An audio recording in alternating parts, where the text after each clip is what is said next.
ये जो अपना क्वेश्चन है क्या कह रहा है, दो एलिमेंट ए और बी जो है ये क्या बना रहे हैं, AB2 और AB4। आप एक बात बताओ, जब भी आप सॉल्वेंट के अंदर सॉल्यूट डालोगे तो वो फ्रीजिंग पॉइंट को लोअर करेंगे ना।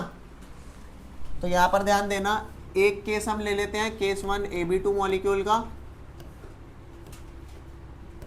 ये कौन सा है आपका, AB2 मॉलिक्यूल।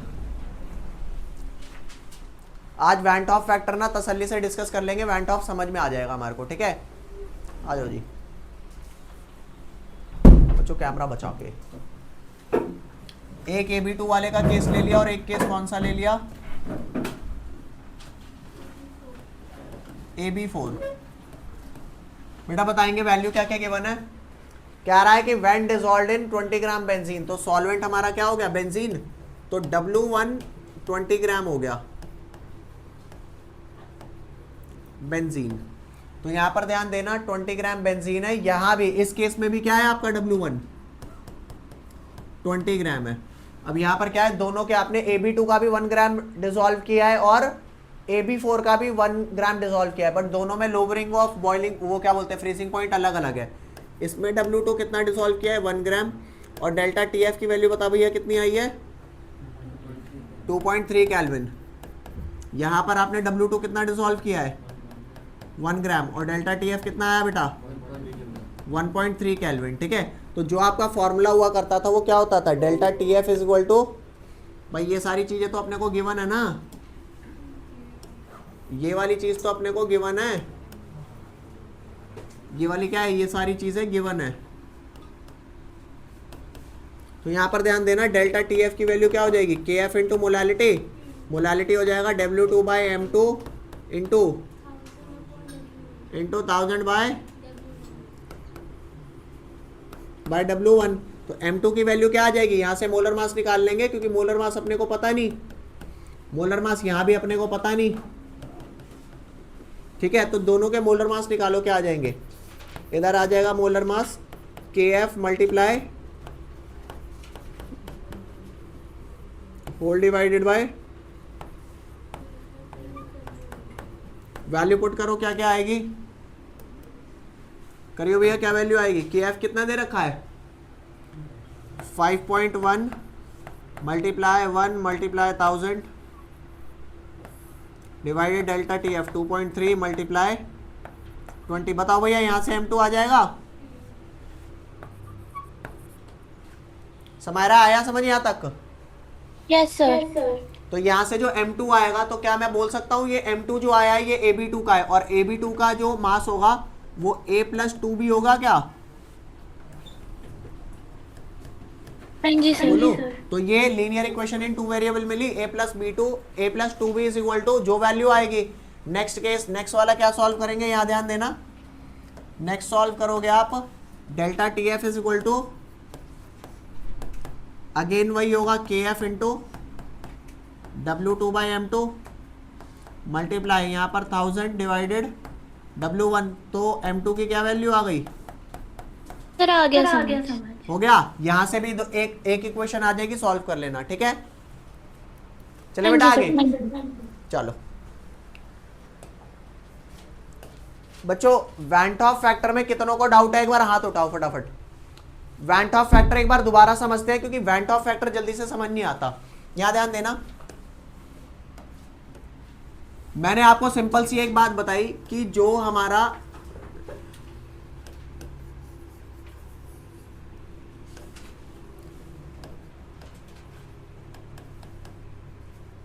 वो दिखाई दे रहा है कलर,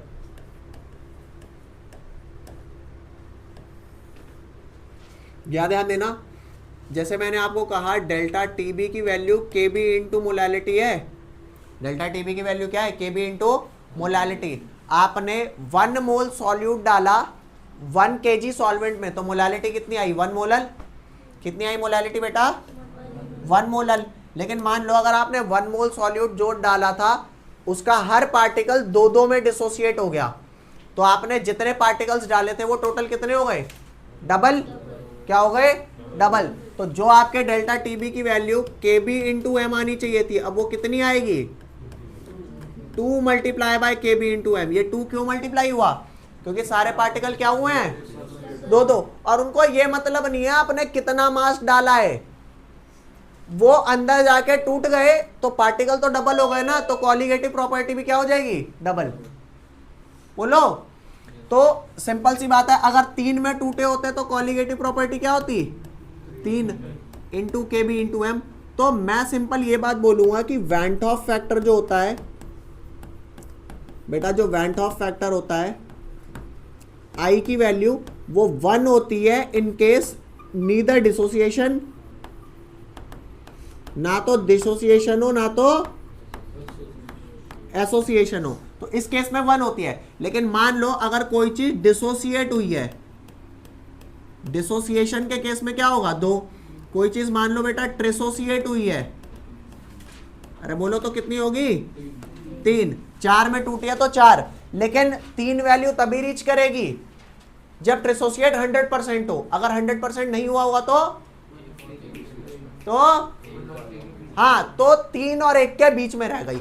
अब जितना ज्यादा परसेंट डिसोसिएशन ट्रिसोसिएशन हुआ होगा उतना ज्यादा वो वैल्यू पहुंचेगी।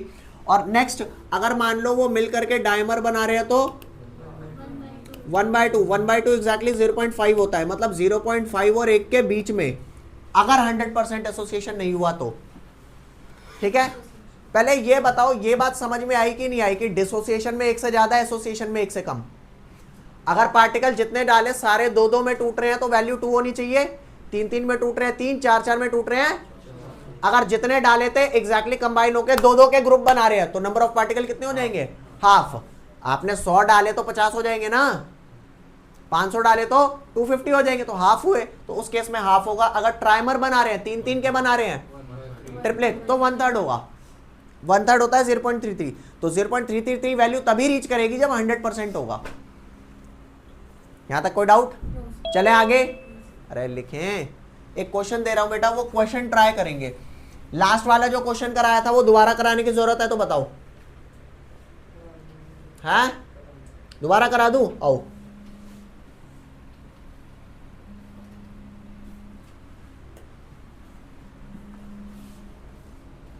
क्या देख भाई, क्या लिख रहे हो? 6ठा 7वां कहां गया ये, क्या है ये, 8वां। ये वाला कराया था ना ऊपर वाला, है? आजा नीचे वाला करा रहा हूं, तू देखना क्या फर्क है दोनों में, मेरे को फर्क बताना भाई पहले। अरे यो का हो गया,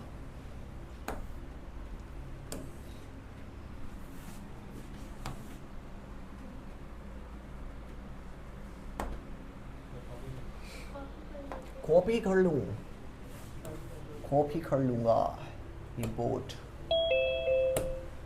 ले भाई आ गया, मैंने नया सीखा है अभी। पढ़ियो भाई क्या लिख रहा, देख भाई तसल्ली से सुन, क्या लिख रहा है ये। एसिटिक एसिड का फार्मूला पता है क्या होता है, क्या होता है? CH3COOH। लेकिन CH3 का एक H हटाओ और फ्लोरीन लगा दो तो क्या बन गया, fluoro acetic acid. CH3COOH is your acetic acid. CH3 का एक H हटाया, फ्लोरीन लगा दिया, फ्लोरो एसिटिक एसिड। एक और H हटा के एक और फ्लोरीन लगाऊंगा तो डाइफ्लोरो एसिटिक एसिड। ऐसे ही एक और F लगा दूंगा तो ट्राइफ्लोरो एसिटिक एसिड। यहां पर अब ध्यान देना, क्या रहा है ये फ्लोरो एसिटिक एसिड डिसॉल्व किया 500 ग्राम ऑफ वाटर में, कितना 19.5, तो ये W2 हो गया। और ये बोल भाई M2 निकाल लोगे इसका, द मोलर मास निकाल लोगे। क्या रहा, the depression in freezing point observed. Observed का क्या मतलब है, एक्चुअल में इतना शो हुआ होगा, तो ये डेल्टा TF ऑब्जर्व्ड हो गया। कैलकुलेट करने को कह रहा है van Hoff factor and dissociation constant. आओ चेक करते हैं, जैसा पिछला क्वेश्चन किया था एग्जैक्टली सेम है मामला। कैसे, याद ध्यान देना,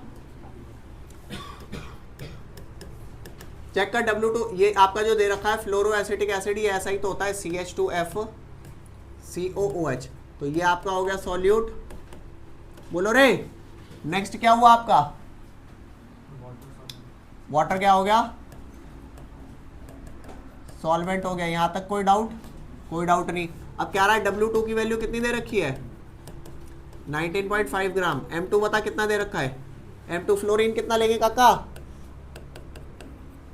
फ्लोरीन के आगे, अरे फ्लोरीन के आगे कार्बन 12, ऑक्सीजन, हाइड्रोजन क्या जल्दी बता कितना आया? CH2SCOH कितना आया? C2H3O2F है? अरे ठीक ठीक लगा लो, दोबारा कह रहा हूँ ठीक ठीक लगा लो।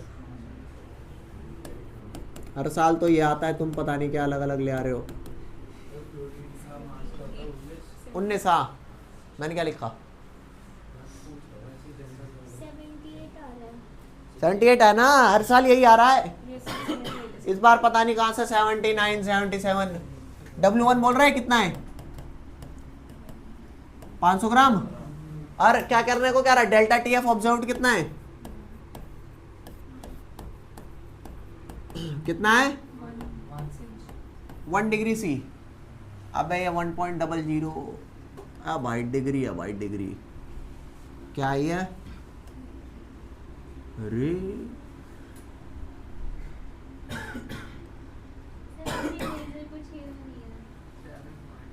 छोड़ो यार, क्या करना है मुझे, क्या नहीं नहीं, वो सब तो ठीक है, वो सब ठीक है। इसको ऐसा फिर ऐसा, डिग्री C, ठीक है भैया? बोलो भाई, पहले बताओ यहां तक समझ आया कि नहीं आया? अब डेल्टा TF ऑब्जर्व्ड आपको पता है, आप क्या निकाल लोगे? पहले डेल्टा TF कैलकुलेटेड ना, और ऑब्जर्व्ड बाय कैलकुलेटेड क्या होता था? Went off. समझ? Delta TF observed by calculated समझाता हूं। जब पार्टिकल आपके एसोसिएट होते हैं तो जितने पार्टिकल होंगे वो कम हो जाएंगे, तो वेंट ऑफ फैक्टर क्या हो जाएगा? हाफ, कम होगा ना 1 से, तो delta TF KF into M। अब 1 से कम नंबर से मल्टीप्लाई करूंगा तो कम आएगा, डेल्टा TF कम आएगा। तो जब आपका डेल्टा TF कम आ रहा है, कैलकुलेशन के हिसाब से ज्यादा आना चाहिए था, समझ रहा है? तो अब चेक कर, I की वैल्यू तेरी अगर डेल्टा TF ऑब्जर्व्ड, हाँ, कि अगर हम एसोसिएशन वगैरह कंसीडर ना करें, हाँ, जो डायरेक्ट KB इंटू M है, मतलब I मल्टीप्लाई नहीं कर रहा, एक्चुअल जो आपका I के साथ आ रहा है, समझ रहा है? तो ऑब्जर्व्ड बाय कैलकुलेटेड आया, समझिए? और अब समझाऊं अभी।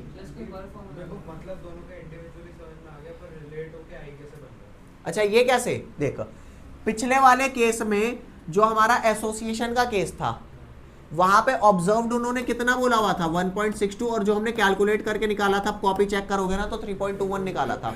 तो चेक कर, जो मैंने कैलकुलेट किया था KF इंटू M, जो कैलकुलेट किया था उसमें समवॉट कोई 1 से कम नंबर मल्टीप्लाई किया होगा, तभी तो डेल्टा TF ऑब्जर्व्ड आया होगा। बोल हाँ या ना? है? तो वैल्यू कम कब आई? और ये वाली वैल्यू कम है और ये वाली वैल्यू ज्यादा है। ये वाली बात बताइए क्लैरिफाइड है या नहीं है? हाँ या ना?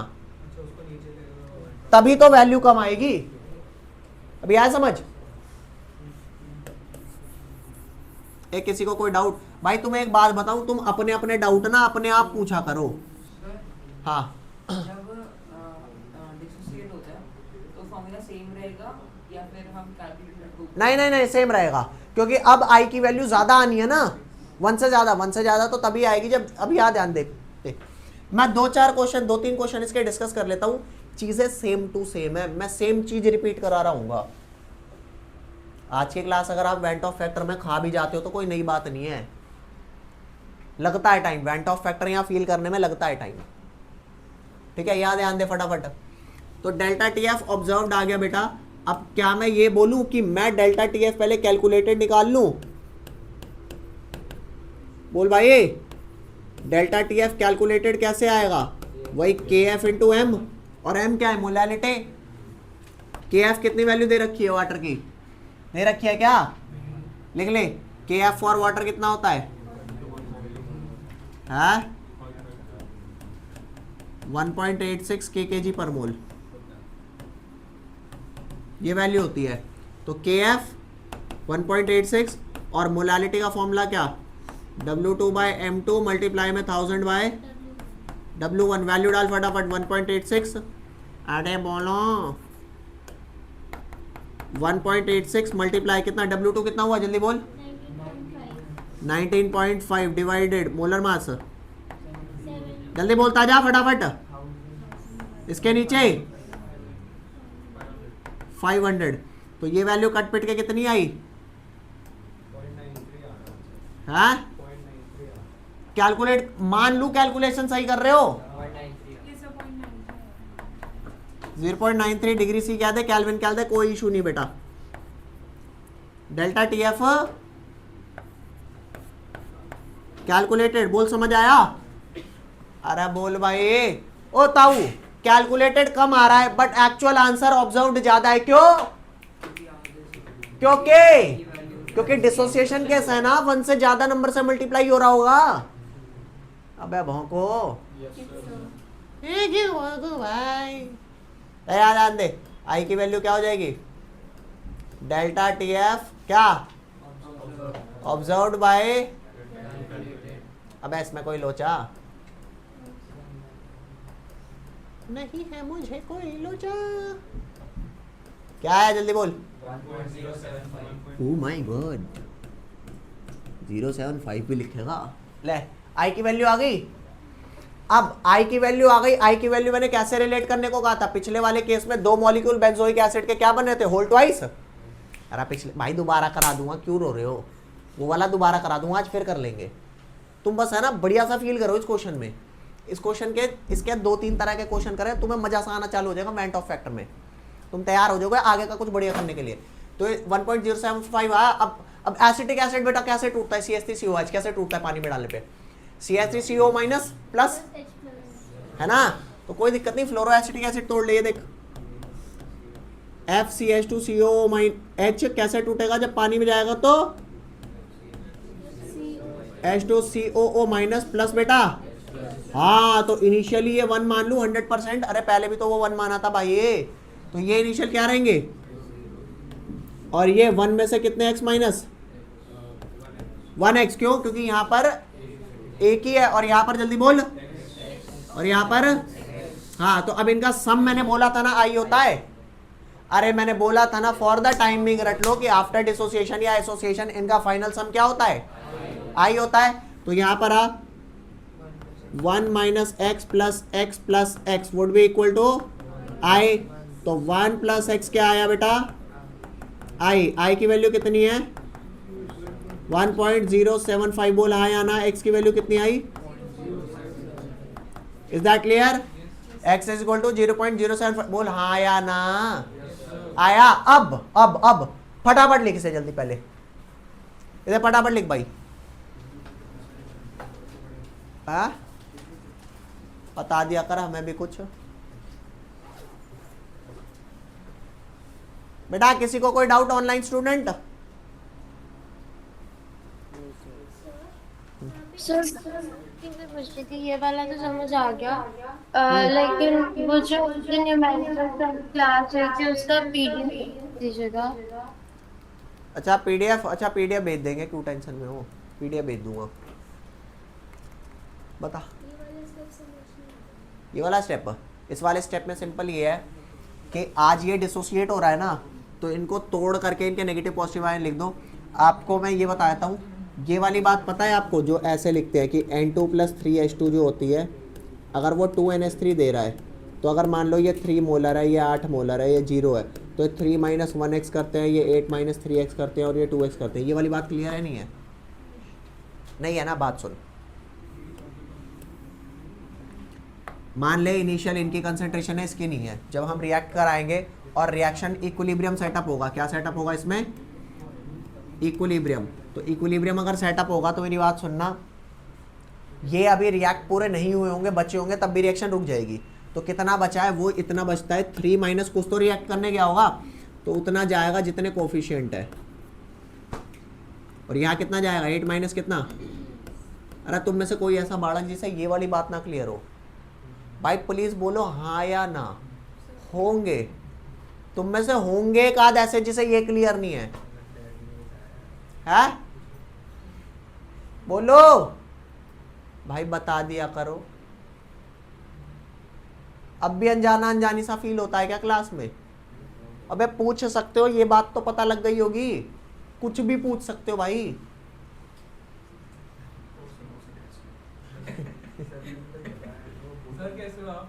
बढ़िया। सर एक चीज पूछी थी, कसम आई की बात। तेल लेने का ये बात ये मत पूछो। सर अभी नहीं फील होगी बेटा, अभी नहीं फील होगी। तो फीलिंग है ना, लेट डेवलप होगी इस चैप्टर की थोड़ी। पहले बता ये बात, ये जो बताई तेरे समझ आई? हाँ, तो यहाँ पर चेक करना है 1 है, ये 0 है, 0 है। ये 1 माइनस एक्स क्यों? क्योंकि इसके आगे कोफिशिएंट कितना है बेटा? 1 माइनस 1x, और वहां क्या है? 1 ही मॉलिक्यूल है ना, तो 0 प्लस 1x, 0 प्लस 1x तो 0 है ना। अब इनका सम क्या है? आई, एक्स की वैल्यू क्या है? 0.075। अब क्या निकालना है बेटा? परसेंटेज डिसोसिएशन निकालना है। अरे वेंट ऑफ फैक्टर तो निकाल दिया, कितना आया? 1.075। और क्या निकालना है? डिसोसिएशन कांस्टेंट निकालना है। डिसोसिएशन कांस्टेंट क्या होता है बताऊंगा। पहले डिसोसिएशन कांस्टेंट से पहले मैं निकालूंगा डिग्री ऑफ डिसोसिएशन। क्या? ये जो x की वैल्यू आई है बेटा, ये जो x की वैल्यू आई है, यही x की वैल्यू है डिग्री ऑफ डिसोसिएशन। क्या है बेटा ये? अब आपको एक मजेदार बात बताता हूं। मान लो बेटा यहां पर 2 लिखा होता, क्या लिखा होता यहां पे? तो 1 माइनस कितना करते? तो वो 2x डिग्री ऑफ डिसोसिएशन होता, x नहीं 2x होता। यहां पे अगर 3 लिखा होता तो क्या होता? 1 माइनस 3x होता ना, तो 3x की वैल्यू डिग्री ऑफ डिसोसिएशन होती। नहीं, यही बात समझ आ गई? नेक्स्ट आ जा। तो डिग्री ऑफ डिसोसिएशन आ गया। अब जब आपका डिग्री ऑफ डिसोसिएशन, अरे कई जगह डिग्री ऑफ डिसोसिएशन को अल्फा लिखते हैं, 1 माइनस अल्फा, अल्फा अल्फा कुछ भी ले लो ना, उसमें क्या करना है? हाँ, अल्फा जो होता है वो यही है डिग्री ऑफ डिसोसिएशन। और वंस आपका डिग्री ऑफ डिसोसिएशन आया तो फॉर द टाइम बीइंग एक चीज बता रहा हूं, डिसोसिएशन कांस्टेंट को जो हम शो करते हैं वो शो करते हैं बेटा Ka से। किससे? और Ka की value for the time being याद रखो C अल्फा स्क्वायर मतलब Cx square upon 1 minus x. और C क्या है? कॉन्सेंट्रेशन। कॉन्सेंट्रेशन कैसे निकलेगी? मोलालिटी या मोलारिटी बोथ। ठीक है, तो ये कॉन्सेंट्रेशन आ गई, x की वैल्यू निकाल चुके हो, सॉल्व कर लोगे। This Ka is your dissociation constant. बोलो समझ आया कि नहीं आया? इसमें सी की जगह मोलारिटी डालते हैं, सिर्फ मोलारिटी भी डालते नहीं, मोलालिटी भी डाल सकते हैं। हैं। पहले तो मोलारिटी डालते हैं। अरे पहले भी मोलालिटी भी डालते थे। भैया भैया बोलो, आप बोलो, आप बोलो। कहां से ये वाली बात? ये कहां से आई? जो इस फॉर्मूले को देखो, एक मैंने आपको इसमें रटने के लिए क्या बोला? मैंने बोला पहले ये वाली बात रट लो, और एक अभी फिलहाल डिसोसिएशन कांस्टेंट रट लो भैया। अभी फॉर द टाइमिंग इसे रट लो। चले आगे। हाँ आई की वैल्यू से ज़्यादा है तो भी कह सकते हैं डिसोसिएशन है। आई की वैल्यू से ज़्यादा आई है तो हम ये कह सकते हैं डिसोसिएशन हुआ। हाँ और कम हो तो डिसोसिएशन अब जी बिल्कुल। बोलो भैया, कोई डाउट यहाँ तक? सर pH वगैरह भी निकालना आ सकता है सर? हाँ, pH वगैरह भी निकालना आ सकता है सर उसमें? आप पूछता तो नहीं है, लेकिन पूछ ही देगा तो क्या कर लेंगे? H प्लस का नेगेटिव लॉग ले लेंगे, आ जाएगा आंसर, है ना। क्या हुआ भाई? अबे इसमें इक्विलिब्रियम कितनी यूज हो रही है, क्या यूज हो रही है वो कराऊंगा, लेकिन पहले सॉल्यूशन तो समझा दूं भाई। सॉल्यूशन के कॉन्सेप्ट समझोगे तभी तो इक्विलिब्रियम के साथ मर्ज करोगे, बिल्कुल मर्ज होता है।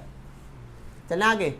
और जितने आपके ये मेंस हो गए, नीट हो गए, एडवांस हो गए, ये जितने पेपर है ना भाई, ये करते क्या है? ये 3-4 चैप्टर मिक्स करके बना देते हैं। ऑर्गेनिक प्लस फिजिकल बना देते हैं, फिजिकल प्लस इनऑर्गेनिक बना देते हैं। यहाँ तक कोई डाउट? एक बार क्वेश्चन कराऊं? है? चले आगे, ले चले आगे। सर ये जो डिसोसिएशन कांस्टेंट है वहाँ पे सी कंसंट्रेशन मोलैरिटी ही लगेगी हमेशा? नहीं, मोलालिटी भी लग सकती है। Okay sir. ये भी लगा दे भैया। चले आगे। अरे कर दूं आगे टिक। ले ये वो हमारी एक बात तो सुनो भाई, क्या लिख रहे हो? डेसी का मतलब क्या होता है? हैं? डेसी का मतलब 10, 1/10। हाँ, 10 की पावर -1 होता है डेसीमोलर, है ना। ये देखिए तेरा पढ़ियो भाई, क्या लिख रहा? देख भाई, अ डेसिमोलर सॉल्यूशन ऑफ पोटेशियम फेरोसाइनाइड, ये जो आपका कंपाउंड दे रखा है ये पता है क्या है? ये वो है, वो reagent होता है, वो नेस्ले reagent शायद। अच्छा नहीं, वो different था। सुन सुन कितना रट्टा मारेंगे। कोऑर्डिनेशन कॉम्प्लेक्स है बस, कोऑर्डिनेशन कंपाउंड बाद में पढ़ेंगे। तो जो कोऑर्डिनेशन कंपाउंड है ये 50% डिसोसिएटेड है। 50% को अगर फ्रैक्शन में करूंगा कितना आएगा? 0.5। तो 0.5 इसका डिग्री ऑफ डिसोसिएशन है। अरे क्या बोल रहा है, इतना डिसोसिएटेड है तो डिग्री तो बता रहा है 50% डिग्री तो दे रहा है। ठीक है, calculate went of factor of potassium ferrocyanide. देखिए भैया ये जो तेरा कंपाउंड है K4FeCN होल, भैया बस एक छोटी सी बात बता दे, इसे पानी में डालूंगा तो आयंस कैसे कैसे टूटेंगे?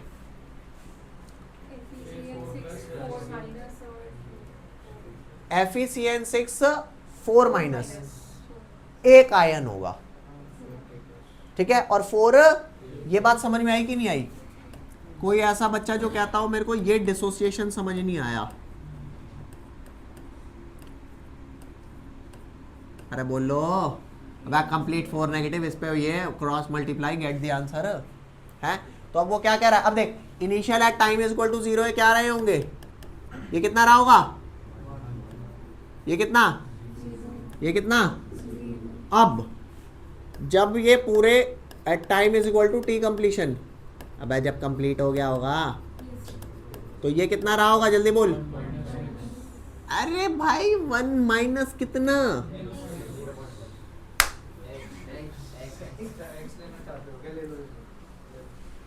1 माइनस एक्स या 4x? हाँ, यहाँ पे बोल रहे x के आगे भी जिंदगी है। क्या हुआ? ये कितना? 4x और ये हाँ, और इनका सम इक्वल टू i। तो 1 minus x plus 4x plus is equal to i। अब मैं बोलता हूँ यही तो निकालने के लिए बोल रहा है। अब वो कह रहा है डिग्री ऑफ डिसोसिएशन 50% है। अरे डिग्री क्या है डिसोसिएशन की? 50%।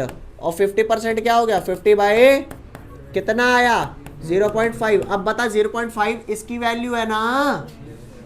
अब यहाँ 2x लिखा होता तो 2x होता 0.5। फिलहाल क्या है? x है 0.5। तो x हमारा कितना आया? अब ये कितना हो गया सॉल्व होके?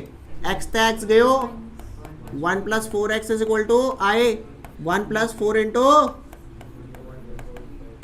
बोलो भाई कितना आया? बोलो समझ आया नहीं आया? अबे कुछ तो दिमाग में घुस रहा होगा। 60%, 70%, 50%, 60 तक भी दिमाग में घुस रहा है तो सेफ हो, अभी सेफ हो। अभी क्वेश्चन ही कितने किए वेंट ऑफ के? 3 क्वेश्चन किए सारे। 3 में धुआं नहीं उठता भाई। 3 के बाद 10-15 कर लोगे तो आपको समझ में आना चालू होगा। अच्छा अब कुछ कुछ दिमाग में जा रहा है। 2-3 में कुछ नहीं होता। चले आगे। लिख फटाफट, लिख से जल्दी से लिख ले भाई। ए अब भी अगर कोई ऐसा बच्चा है जो कहता हो कि समझ नहीं आ रहा तो भाई बता दो। फर्स्ट वाला जो कल कराया था, ले दोबारा ले। आज तो फील आएगी तेरे को उसकी, आज फील आएगी भाई बढ़िया जी। 50% डिसोसिएशन का क्या सीन है? ये सीन है कि उन्होंने बताया है ये कंपाउंड पूरा डिसोसिएट नहीं होता। अगर आप 1000 मॉलिक्यूल लेते हो तो 1000 का 50% कितना होता है? तो 500 मॉलिक्यूल ही टूटेंगे 4K प्लस में और FeCN6 4 माइनस, मतलब 500 मॉलिक्यूल अनडिसोसिएटेड रहेंगे। ये अगर वो 60% बोलता तो मैं यहां से 60% माइनस होने जाते, मतलब 600 माइनस होने चले जाते, तो बचते कितने? 400। समझ रहे हो बात? ये है मामला।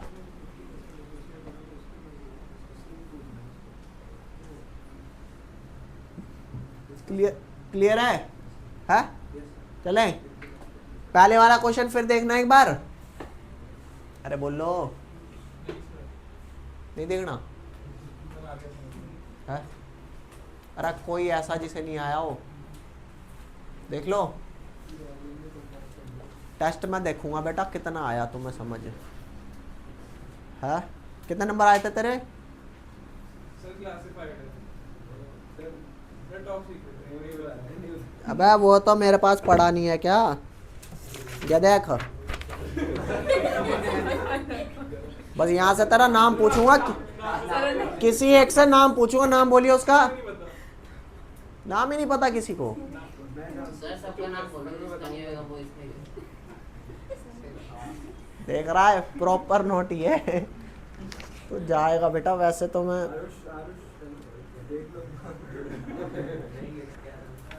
देखो अपना नाम मत बदलना इतने नंबरों के चक्कर में, ठीक है। वो कई लोग पता है क्या करते हैं, स्कूल में पापा से डांट ना पड़े इसलिए अपना बाप बदल के ले जाते हैं। तो यार छोटे से नंबर के पीछे अपना नाम तो मत बदलो। आरुष को फंसवा रहे हैं, क्या पता सही में आरुष हो। आ जा यहाँ ध्यान दे, मेरे पे थोड़े है भाई। देख अब देख यहाँ पर देख, चले अगले पे। अरे बोल भाई, लग जाएगा पता, वो भी लग जाएगा, इस बार टेस्ट लेने दे। लिख लिया?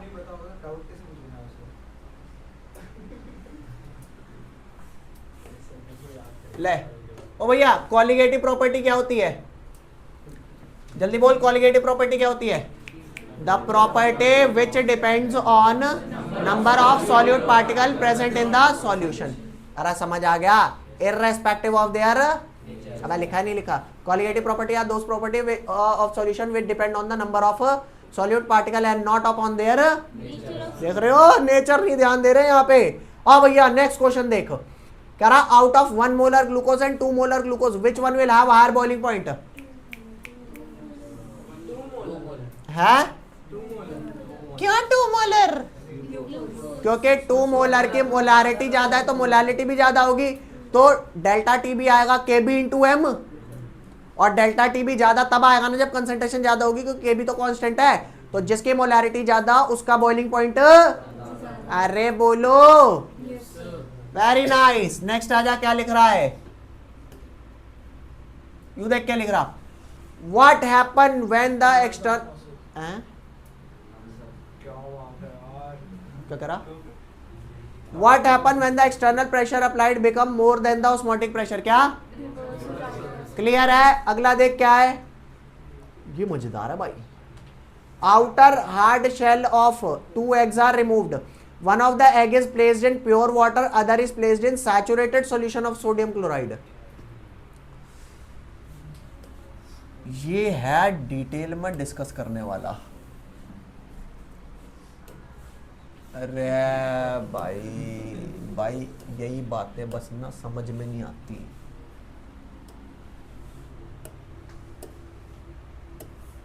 भाई पढ़ियो क्या लिख रहा? भाई एक काम करते हैं, यहाँ ना एक एग बना देते हैं। क्या है ये? एग। एक को डाला प्योर वाटर में, क्या बेटा? अब बता, एग की कंसंट्रेशन ज्यादा है वाटर की प्योर? ऑब्वियस सी बात है, एग में कुछ होगा, पानी में कद्दू कुछ नहीं है। तो अब अगर पानी में कुछ नहीं है तो अब बाहर हो गई लो कंसंट्रेशन, अंदर हो गई हाई, तो लो टू हाई बता, सॉल्वेंट मूव करेगा नहीं करेगा? तो क्या हो जाएगा? स्वेलिंग। और अगेन अब सैचुरेटेड सॉल्यूशन वाला क्या मामला है कि पानी के अंदर बहुत सारा NaCl डिसॉल्व कर रखा है, उतना सॉल्यूट एग में है ही नहीं, तो क्या हो जाएगा? श्रिंक। हाँ, तो वही लिखा हुआ है अंग्रेजी में, the egg placed in pure water will swell because of concentration of protein is high inside the egg, और बाहर नहीं है। देयरफॉर एंडोस्मोसिस, हाँ इसको क्या बोलते हैं? इसको बोलते हैं एंडोस्मोसिस। जी सर जो सेकंड केस है सोडियम वाला, उसके अंदर एग के अंदर पहले से पानी कैसे आया जो बाहर निकलता है? कुछ तो होता ही होगा है एग के अंदर भाई। तन्ने एग फोड़ के देखा है? प्योर वेजिटेरियन नहीं देखा? अबे बनाते हुए तो कभी देख लिया होगा, ऑमलेट बनाते हुए, तो उसके अंदर जो येलो कलर का पार्ट होता है, लिक्विड वाला, योक वाला जो पार्ट होता है, तो उसमें पानी तो होता ही होगा यार, वाटर कंटेंट नहीं होगा। उसमें पानी नहीं है सर, इतना फील नहीं करना मेरे कोई और चीज छोड़ो, क्यों कोई नहीं, जस्ट चिल। एंडोस्मोसिस हो गया। Next, the egg which is placed in sodium chloride solution will shrink due to osmosis of water. इसको क्या बोल देंगे बेटा?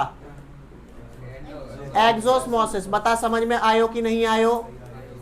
नेक्स्ट आ जाओ। ला भाई आगे देख, पढ़ क्या लिख रहा है? What is the went of factor, what type of value can it have in the solution of dissociation में वेंट ऑफ फैक्टर क्या होता है पहले बताओ? It is ratio. Went of factor is ratio two the observed colligative property divided by. Very nice. यहां पर ध्यान दें, डिसोसिएशन के केस में आई की वैल्यू और एसोसिएशन में लेस देन 1 पढ़ लेना बेटा, हो जाएगा। बोल हाँ या ना, जल्दी बोलो। नेक्स्ट आ जा भाई, ये वाले क्वेश्चन आप थोड़े ट्राई करके देखोगे? हाँ कर लेंगे। एक आध चीजें और बता दूं एक आध चीजें और हैं। यो वाले मामले अब तुम पढ़ोगे बेटा, अब आएंगे समझ में। ये जो जितनी चीजें दे रखी है ना, ये अब पढ़ोगे, अब आएगी समझ में। अब एक काम करना, ये सारे क्वेश्चन आंसर, ये जितने असर्शन रीजन वगैरह, आप एक बार ट्राई करके आओ तो मैं बात करूं इनकी। बाकी फिर हम चालू करेंगे अगले वाला चैप्टर। मैं क्या चालू करेंगे? अगला चैप्टर चालू करेंगे हम। ये वाले क्वेश्चन करके आना आप, ठीक है रे? सर कब तक करना है कब तक? बस ले आ अगली कक्षा में अगली उड़ के। सर ज्यादा काम नहीं हो जाएगा? अब काम तो होता ही ज्यादा करने के लिए है। वो वाला चलेगा ना, इलेक्ट्रो वाला, इलेक्ट्रोकेम। बच्चों 1-2 महीने की तकलीफ झेल लो। अगर किसी के स्कूल में ऑर्गेनिक चालू हुई भी है ना, 1 से 1.5 महीने की तकलीफ होने वाली है। उसके बाद जब मैं ऑर्गेनिक चालू करूंगा ना, तो वो चीजें समझ भी आ रही होंगी, मेक सेंस भी करेंगी। ठीक है, यहाँ पर आ जाओ। और तू टेंशन मत ले, 11वीं 12वीं जो होंगे ना, विदाउट उसके कॉन्सेप्ट आपकी 12वीं कंटिन्यू हो ही नहीं सकती। तो तुम में से अगर कोई बालक यूं भी कहता हो ना कि भाई मेरे को नोमेनक्लेचर पढ़ना है, वो भी पढ़ाऊंगा। है टॉटोमेरिज्म भी बता दूंगा भाई। वो सारी चीजें डिस्क्राइब करेंगे इस बार।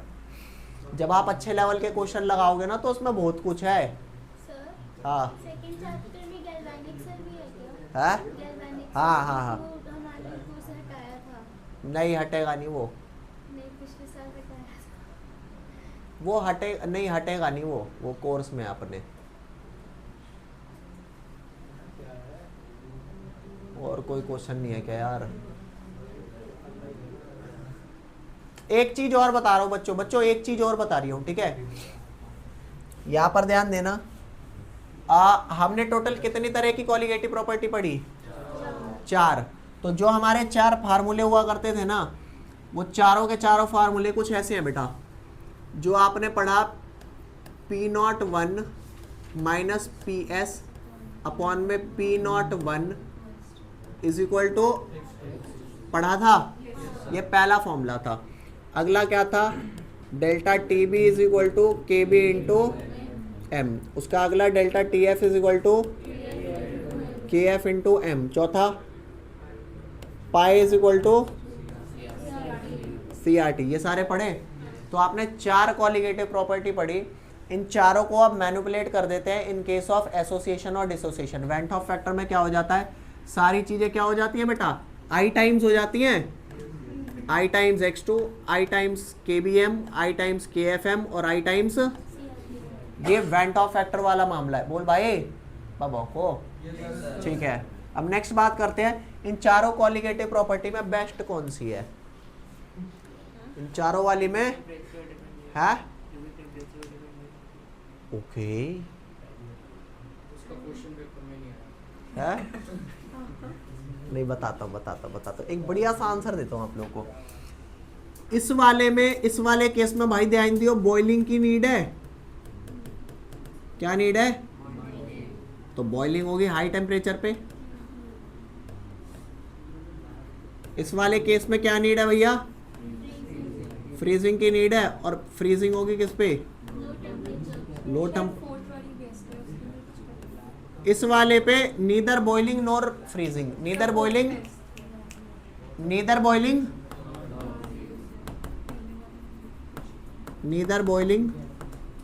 Nor freezing.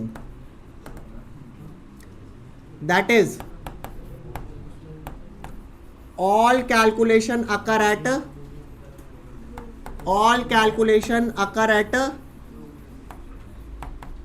Room temperature. अब इसका फायदा बताता हूं बेटा. रूम टेम्परेचर का फायदा क्या है? इन सारी कॉलिगेटिव प्रॉपर्टी से बेटा आप मोलर मास निकाल सकते हो, नहीं निकाल सकते सॉल्यूट के? अबे सबसे निकाले, बोलो भाई, निकाले ना. मोलर मास सॉल्यूट के निकाले. तो हम बेसिकली करते कि जैसे आपके दिमाग में आता है ना, H का मोलर मास कैसे निकाला होगा, CO2 का कैसे निकाला होगा, CH4 का कैसे निकाला होगा, ये टेक्निक है. क्या है ये? हाँ. अब यूज कैसे करते हैं यहाँ ध्यान देना भाई. वही होती है कि हम पानी का, हमारे को प्योर बॉइलिंग पॉइंट पता होता है, फिर हम पानी के अंदर एक पर्टिकुलर अमाउंट लेके डिसॉल्व कर देते हैं कोई भी सॉल्यूट, फिर डेल्टा टी भी आ जाता है. अरे बोलो. फिर उससे हम अपना मोलर मास वगैरह आई फैक्टर निकाल के लगा लेते हैं. अब इस बात को समझना, छोटी सी क्वेश्चन आता है कि इनमें से बेस्ट कॉलिगेटिव प्रॉपर्टी कौन सी है मोलर मास निकालने के लिए, तो वो है भैया ये वाली, ऑस्मोटिक प्रेशर. क्यों? पहली बात रूम टेम्परेचर पे हो रही है. अब जितने भी आपके पॉलीमर्स होते हैं ना, प्रोटीन्स जो होते हैं, प्रोटीन आपको पता है कि पानी में डिसॉल्व नहीं होते है. देखो मैं बताता हूँ. जैसे आप प्रोटीन पाउडर, आपने तो क्या ही खाया होगा, जो जिम वाले खाते हैं, वो तो पानी में डिसॉल्व करके खाते हैं. तो वो प्रोटीन्स नहीं खाते भाई, वो अमीनो एसिड्स खाते हैं. अमीनो एसिड्स का पॉलीमर होता है प्रोटीन. वो डायरेक्ट प्रोटीन नहीं खा रहे, वो बॉडी को सप्लाई कर रहे हैं अमीनो एसिड्स. बॉडी प्रोटीन बना लेगी. अबे खाने से प्रोटीन नहीं मिल पा रहा.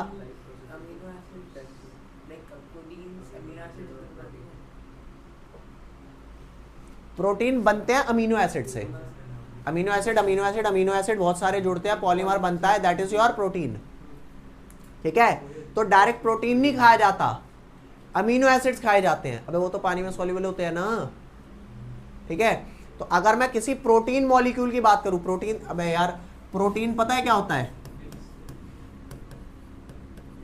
एक बहुत लंबी सी ऐसी चेन होती है, बहुत लंबी सी, जाइंट मॉलिक्यूल. मॉलिक्यूल का कितना मास होता है? CH4 का 16, फ्लोरो एसिटिक एसिड 78, और कोई अदर निकाल लो 150, 200, 300, इससे ज्यादा तो नहीं आएगा. लेकिन जो पॉलीमर्स होते हैं, इनके मोलर मास होते हैं 1000 ग्राम पर मोल से लेकर के 1 करोड़ ग्राम पर मोल. मतलब 1 मोल के अंदर दब जाओगे ऐसे. वो देखी थी वॉल्वो कार जो दब गई थी, कितने टन में दबी थी? 26 टन में. इकलौती गाड़ी बची थी जिसमें आज तक कोई आदमी मरा नहीं था, और एक साथ 6 आदमियों को चपटा करा था उसने. 26 टन डाल दिया भाई. मजाक चल रहा है? बहुत ज्यादा वेट है. पॉलीमर का मास बहुत ज्यादा होता है, तभी तो उसे जाइंट मॉलिक्यूल बोलते हैं. तो उसमें उसको पानी में डिसॉल्व करना इज नेक्स्ट टू इम्पॉसिबल.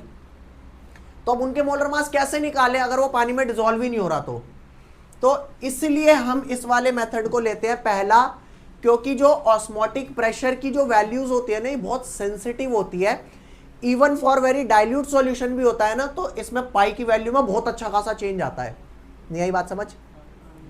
अबे क्यों अच्छा मेथड है, समझ आया नहीं आया? क्योंकि हम कंसंट्रेटेड सॉल्यूशन बना नहीं पा रहे पॉलीमर डाल के.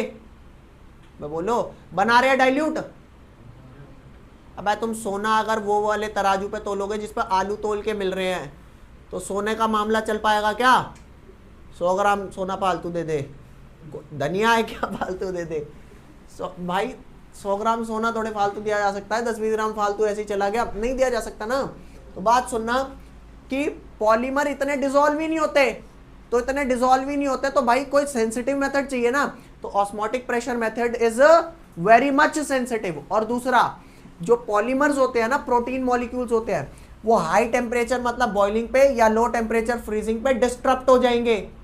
भाई क्या होता है? अबे रप्चर हो जाएंगे. प्रोटीन ही टूट गया. तो जब प्रोटीन टूट जाएगा तो आप थोड़े मॉलिक्यूलर मास निकाल पाओगे, क्योंकि पार्टिकल्स तो बढ़ गए ना. अब तो कॉलिगेटिव प्रॉपर्टी की वैल्यू अलग आएगी. बोलो हाँ या ना? बोलो. तो कुल मिला के अगर कोई पूछे कि which method among them is best, तो आप क्या बोलोगे? भाई ऑस्मोटिक प्रेशर.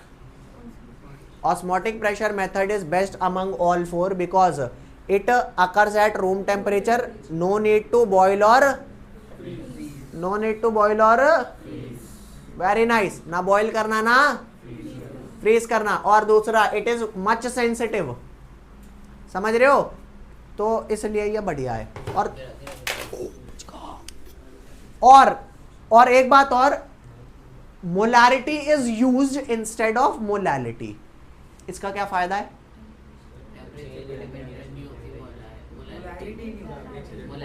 मोलालिटी नहीं होती, तो यहाँ तो मोलारिटी यूज कर रहा हूँ, चेक कर, यहाँ पे कॉन्सेंट्रेशन जो होती है वो मोलारिटी होती है।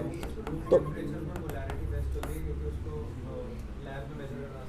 क्योंकि मोलारिटी में ना टोटल वॉल्यूम ऑफ सॉल्यूशन हम एक साथ मेजर कर लेते हैं, मेरे को अलग से मास ऑफ सॉल्वेंट निकालने की जरूरत नहीं, मतलब मेरे को डेंसिटी का डाटा नहीं चाहिए, इसलिए आप लिखोगे molarity is best over molality. ये बात समझ में आई नहीं आई? कंफर्म? वैसे मोलालिटी बेस्ट है बिल्कुल। या आओ, ये यहाँ तक क्लियर है ना आप लोगों को? ओ भाई ये चैप्टर ऐसा तो नहीं लग रहा कि अनजानी सा चल रहा है या अब भी लग रहा है? देखो अब भी अगर लग रहा हो ना तो भाई बताना, अभी इसकी एक्चुअल क्वेश्चन प्रैक्टिस बाकी है, लेकिन उससे पहले मैं ये चाहूंगा इसके अंदर जितनी चीजें ना एक बार गो थ्रू कर लो, एक बार करके आओगे तो मैं कराऊंगा। कल तुम आधे से अधिक तो नींदों में थे भाई।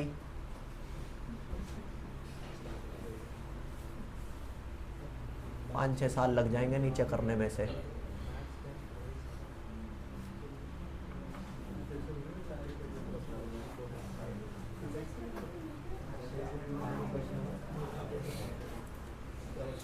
दे ही ना रखा इसमें टॉपिक। पहले बताओ यहां तक समझ में आ गया है? बस अब नेक्स्ट क्लास में आप इसके कुछ क्वेश्चन डिस्कस करके आना पहले, फिर क्वेश्चन प्रैक्टिस क्लास अपन इसकी लगाएंगे, और एक काम और करेंगे है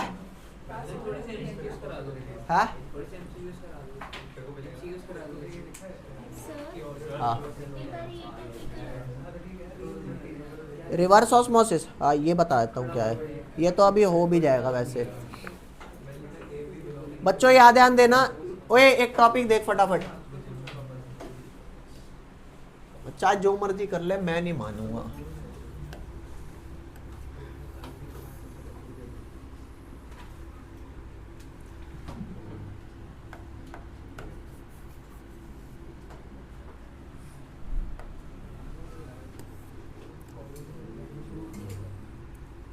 भाई कौन है ये? कौन है ये? यहां पे आपका इम्प्योर वाटर, क्या है ये? और यहां क्या है आपका? Pure water. तो अकॉर्डिंग टू ऑस्मोसिस कहां से कहां हो जाना चाहिए? Left to right, right to left?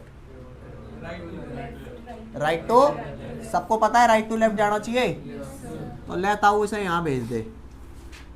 तो ये स्पॉन्टेनियस मूवमेंट है, बट अगर मैं यहाँ पर डाल दूंगा क्या बोलते हैं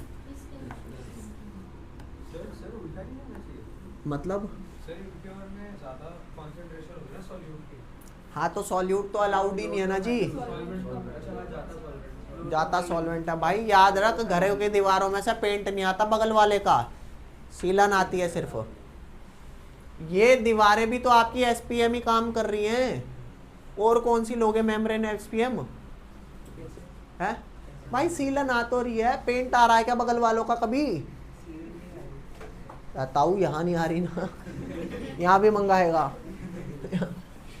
पानी इधर से इधर आ रहा होगा ऑटोमेटिकली, बट अगर इस वाले केस में मैं लगा दूंगा यहाँ पे पिस्टन, और अगर मैंने यहाँ से पी एक्सटर्नल ज्यादा देना चालू कर दिया, जितने ऑस्मोटिक प्रेशर से इधर आ रहा है ज्यादा देना चालू कर दिया, तो इम्प्योर वाटर में से प्योर की तरफ जाएगा। तो उस प्रोसेस को क्या बोलेंगे? तो आपके घर में जो लगा होता है वो यही प्रोसेस लगा होता है, रिवर्स ऑस्मोसिस, आरओ। उसमें यही होता है, इम्प्योर वाटर में से मैं वाटर कंटेंट प्योर में भेजता हूं, और प्योर वाला वाटर मेरा आउटलेट हो जाता है। क्या हो जाता है? हाँ ये हो जाता है आउटलेट। अरे क्या चलता है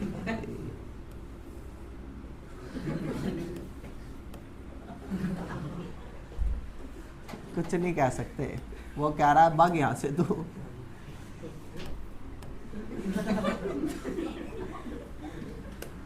छोड़ रहने दे, मैं नहीं पढ़ा रहा। आज का यही समाप्ति। इसी के साथ आज की कहानी समाप्त करते हैं। पानी फिर वेस्ट हो जाता है, सारा यही वेरीफाई कर लेते हैं। बेटा रिकवरी पूरी नहीं होती ना कभी भी, उसमें रिकवरी पूरी नहीं हो रही होती। जो आपके आरओ में वेस्ट हो रहा होता है वो ज़्यादातर पानी इसलिए वेस्ट होता है। संडे को टेस्ट हो हाँ। गया